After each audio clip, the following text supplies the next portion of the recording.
I think when it comes to 2024, right now, a lot of people still consider real estate as a side hustle, even to add extra money to the pocket as a part-timer, right? To combat the rising cost of living. So as a part-timer, you might be wondering whether you should go to under construction or do subsales. Subsales means completed property lah. I am going to give you a perspective of why, personally, I, as a part-timer, if I'm as a part-timer today, with a 9 to 5 job, I will choose the under construction sector, meaning I will deal with primary market. I will share with you the situation and why I choose like this. Okay? So we need to set the stage first. What does part-timer means and how much time that this part-timer has to devote to the side hustle, to grow the side hustle real estate business. Okay? So typical part-timer, 9 to 5, you're working in the office. Working in the office, you got a fixed desk job, 9 to 6, sometimes 9 to 7, it's up to you. Okay? But the key here is you have a job that you are office-based. Meaning when you leave office, that's it. That's your job. You end there. You do not have a job that follows you. A job that depends on your performance at the job. For example, like sales. If you have a sales job, the more time you put into the sales job, the more returns you get. That's not that kind of job. You are having just a 9 to 5 job, a normal 9 to 5 with fixed salary and fixed time. Okay? Assuming you have a weekend off. So you have like maybe a lunchtime. You can sacrifice your lunchtime 1 hour to do a cold call or to do your real estate work, or after 5 o'clock, go and do your real estate work, and then weekends. So this is the stage that we are here. Okay, this is the context. So first up, we talk about supply. Where do you get your supply to sell? You're opening a business, so you need a supply. When you are selling a primary market, which is under construction properties, your supply comes from only one place, which is the developer. And then this supply, right? The key here is that the prices and the package is all the same. To you and to any agent, it's all the same because it comes from one source, the developer. Okay? Second, if you do sub-sale, you need to take care of both sides. You need to take care of supply sides, your inventory, and also your demand side. You need to find people who wants to sell or rent their property, or even buy a property. Okay, this inventory you need to find. So, as a 9 to 5, when do you have the time to actually go and find properties? You have the tax, right? Then how about viewing? You want to view after 5 p.m. Some people may not have the time to view after 5 p.m. and you do not have the flexibility. Okay? As a sales gallery, you can still take about weekends. How about weekends? Alright? You want to arrange, right? The problem is that you need to balance both sides. You have more thing to manage, one more thing to headache about. Then rather you just do under construction. Your supply side is taken care of. What you need to do is just to find a customer and get them to sales gallery on a weekend, or even after work, or even during your lunchtime. Okay, you can go to just one place. That is the sales gallery, which is, if it's nearby your office, you just go to the sales gallery, sacrifice your lunch hour, half an hour or 1 hour to do a presentation and then follow up later. Compared to if you do sub-sale, let's just say you cover a few condos nearby your office or whatever it is, you need to arrange the keys. I'll get the keys from the owner to show the viewing, and then different places. So you can imagine how much logistics and headache that you need to go through if you have to take care of both ends of the logistics side, okay? Which is the inventory and also the demand. The next thing we talk about is negotiation. When you sell a primary market property, developer property, like I mentioned just now, the pricing, the package, everything is set on. So you choose what you need, everything all the same, because the supplier, the owner is the developer, the seller is the developer. So they've already set everything, the price is set, already there. Everybody is the same. However, if you deal with sub-sales, even if you have 10 units for sale, okay, everybody is giving you different prices. And then the unit that the client want to buy, maybe the owner don't want to reduce, and then the owner also don't want to reduce, the client also don't want to buy. So you can see that 10 different prices, and the most of all, right, you need to deal with 10 different people. Don't you think it's more headache? You rather deal with one developer than 10 different people. So this is the cons of doing subsales. If you are definitely have a 9 to 5 on top of it, and then you need to imagine this, you need to deal with 10 people on the side. Okay? So you definitely add more to your plate. What's the long-term strategy?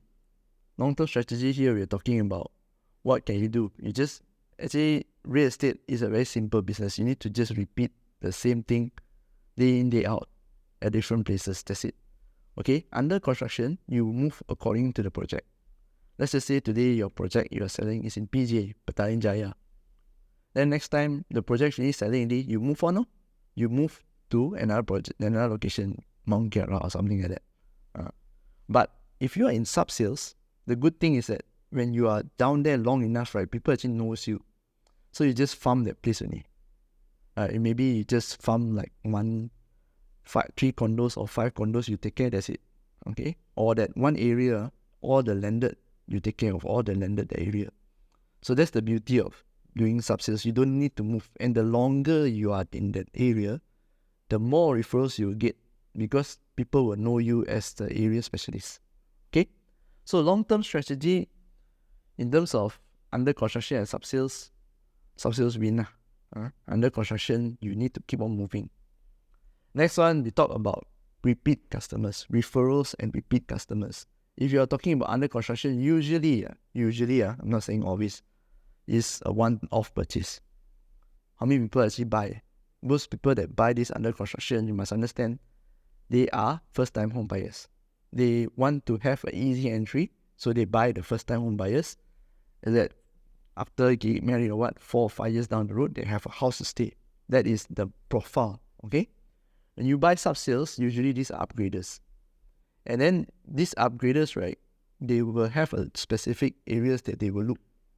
And when they want to look for that area, they will want to find only in that area. Okay? So in terms of referrals, you will get a lot more from the sub-sales part. People who live in that area will know someone who might want to stay in that area as well. Talk about buying. Even if they want to sell, they will also ask, hey, neighbor just move in. Who's the agent that sell to you? And recommend, want to sell, then recommend to you. But Undercon, less likely. The person that today you sell a PJ project, so I just want to buy a location, so I buy from you.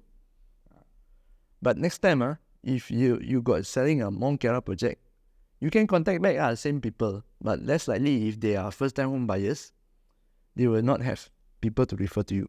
Okay? You have to find a new set of buyers in that area to buy that property from you. So in terms of referrals, not much from under construction, but in sub-sales, you will get more referrals. As the longer you stay and the longer you are there in that area, you're good at what you do, right? Next, we talk about stakeholders. Stakeholders here means people like who's in direct stakeholders in your business, developers, other agents, your teammates, and bankers, lawyers, these are all stakeholders. In terms of undercon and sub-sales, you will need to deal with more stakeholders, because you need to bring in people, sometimes like a renovation. Some people want to bring a feng shui master, go and see the place. Yeah, don't underestimate this. Some people really will bring their feng shui master, go and see the place. Even if they like the place, but the feng shui master still cannot go, they won't buy, So you need to deal with valuers, you need to deal with contractors sometimes, you need to deal with home inspection, the JMB, a lot of stakeholders. When you talk about sub-sales, you need to take care of a lot of people. Because these people are your gatekeepers, especially the security guard, the JMB, these are your gatekeepers. They are the ones that will know whether someone wants to buy or sell. Because when you want to buy or sell, you put a notice board. Let's just say you talk about condominium, you want to rent or your unit, or you want to sell your unit, you will try to advertise on the condo's notice board. Alright? If most of the notice board has or you got a place to rent out, you will advertise in the condo notice board. So these people are the ones that will have first-hand information. of the transaction that is going to go through. Alright? So that's why you have more stakeholders to take care if you do subsale. If you do under construction, you just need to take care of the usual developer, your focus on lead generation, lawyer and banker. That's it, just to arrange the signing of the SMP and also the loan offer letter together. That's it. Not many stakeholders you need to take care of. Next, we talk about commissions. Commissions, usually, if you talk about under construction, it's quite low. They don't give you, it's low compared to subsales, because subsales is about 2 to 3% for a sale. If developer, it really can range. I've heard as low as $500 also got, because they know the thing can sell. Okay, so the more the developer is confident, the lesser your commission. Some like 1%, some 1.5%. But they are also, you give very, very high commissions, 5% also got. But the thing is harder to sell. So commission can vary but in general, if you talk about developers, you usually will get lesser than subsale. And the next thing that is very important to also agent is the cash flow. Okay, so how fast can you get your money? If you sell under construction property, last time you hear stories, like 1 year later then they'll get the money. This year they sell, next year then they'll get. Because they need to wait for the bank to disburse first. Okay? And usually, and foundation is, everybody knows, it's 10% discount. So you don't pay anything for the foundation. Okay? So when the bank disburses the next 10-15%, then only the agent can claim commission. Usually, which is sometimes can take up to 1 year. And a lot of things that can happen in 1 year. First, your cash flow can dry up. So you have to follow the business. You cannot stand. That's why people say you want to go into real estate, right? A lot of people actually advise you must have 1 year of expenses because of this. And the biggest risk, right, is like the agency is the one. I heard cases where they actually screw the agent over. Because when the developer pays to the commission out, they will need to pay to the agency. They deal with the agency and the agency deal with the agents. The developers don't deal direct with the agents Okay? So that's the procedure. So there are cases whereby the agency actually collect a lot of commissions. If the developer actually pay them and collect a lot of commission, but they hold the commissions to the agent. I've heard this kind of stories. Okay? So when the worst part is that when they hold this commission, right, the agent also have to still continue work. And sometimes they just release a bit. But the worst part is that they just close it down. They say, okay, sorry, we close our business. There's nothing you can do, as an agent. So the risk is there when you pay out. However, this time, right, in the day and age, they are trying to give you the market and the confidence that real estate is actually a viable career. So sometimes the agency actually pays a basic salary on top of your commission. There are agencies like this, and they advertise also. But most agencies, what they do is that they advance commission first.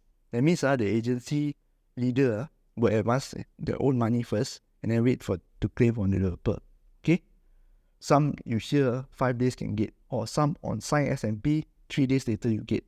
So because they advance the commission first, then with the confidence that they will get from the developer, to encourage the agent also to sell more and then stay in the business. Because you must have cash, you need to pay your bills, alright?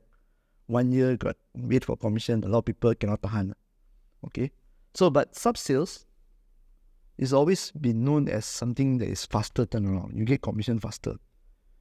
That's the beauty of it, because you don't have to deal with a big company, right? Like an agency, like a developer, because they have to process everything.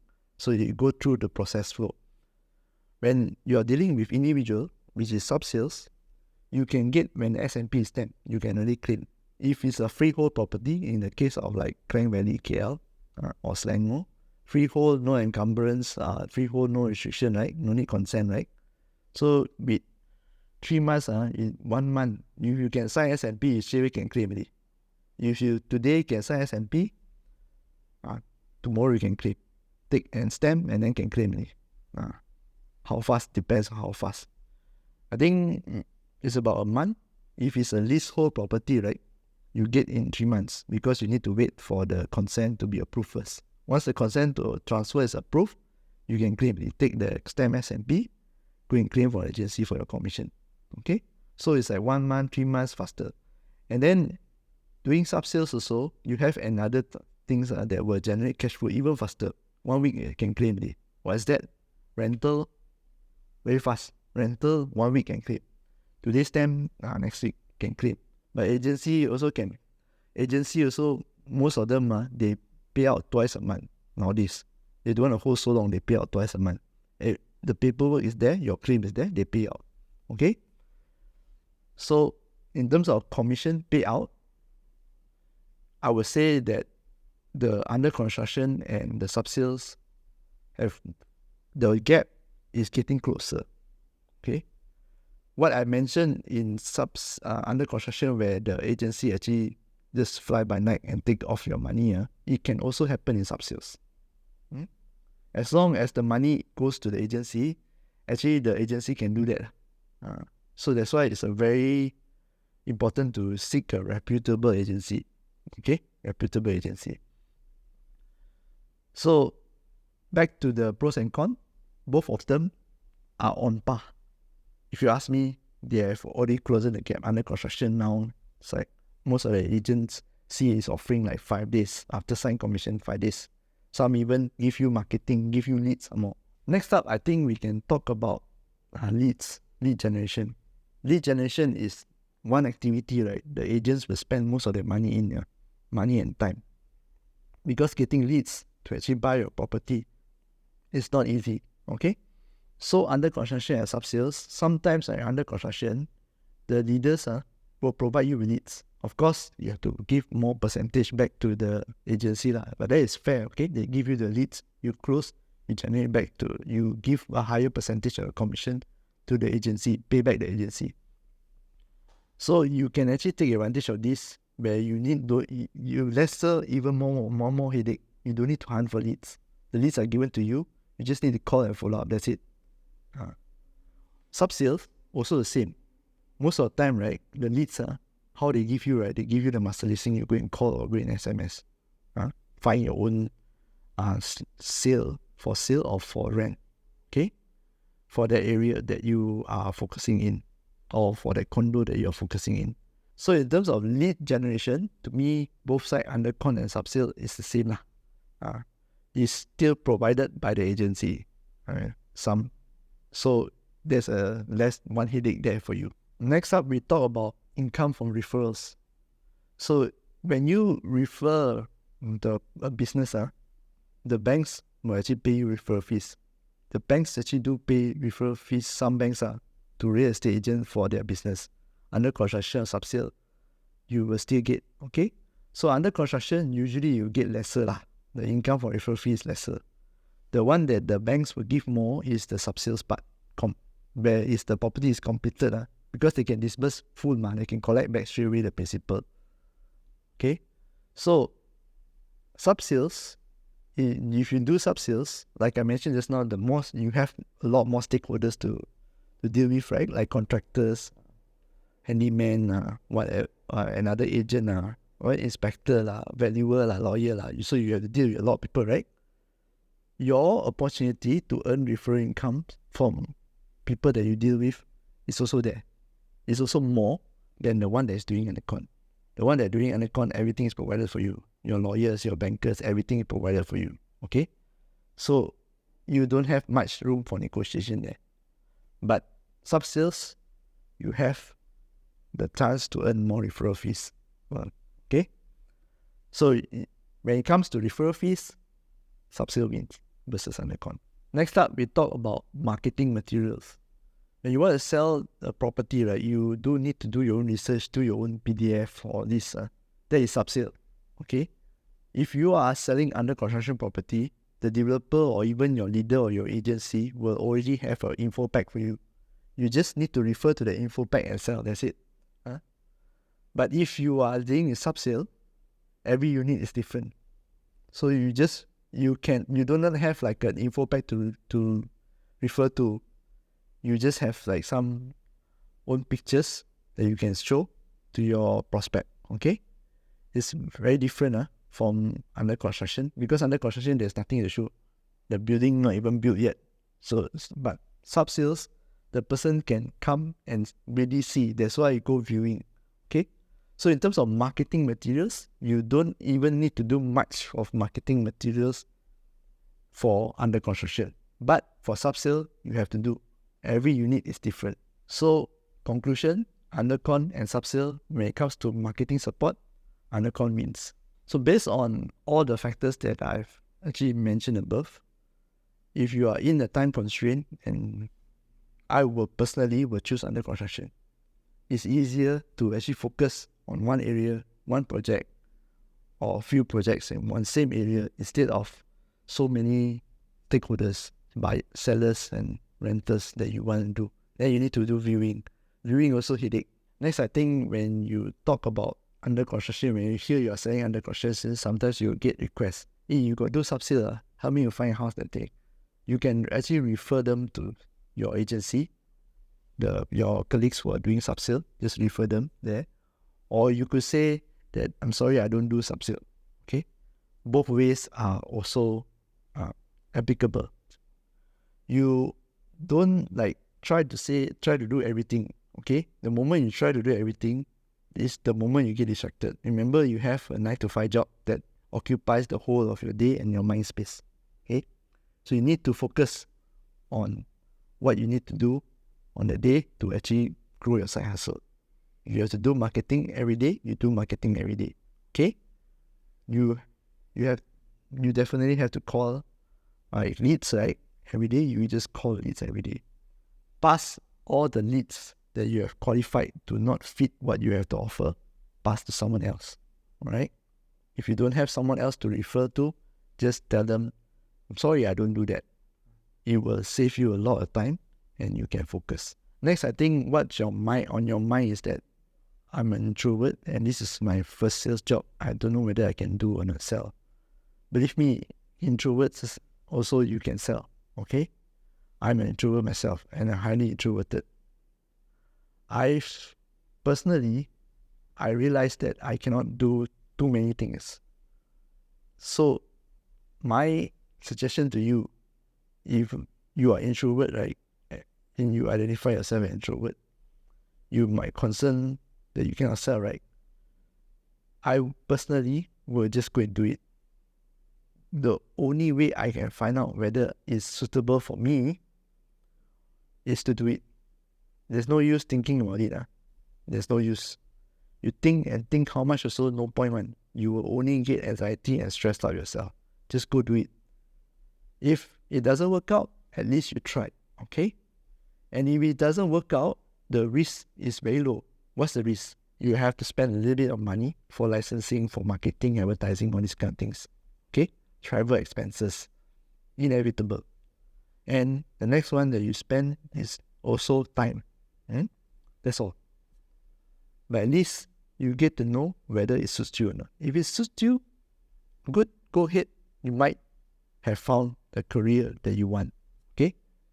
Remember again, this video is not to discourage you to do anything. Alright? Not just real estate. I'm just giving you my thoughts on this and my choice, why I choose. Okay? You decide yourself. Alright? You do you. Till next time. See you again.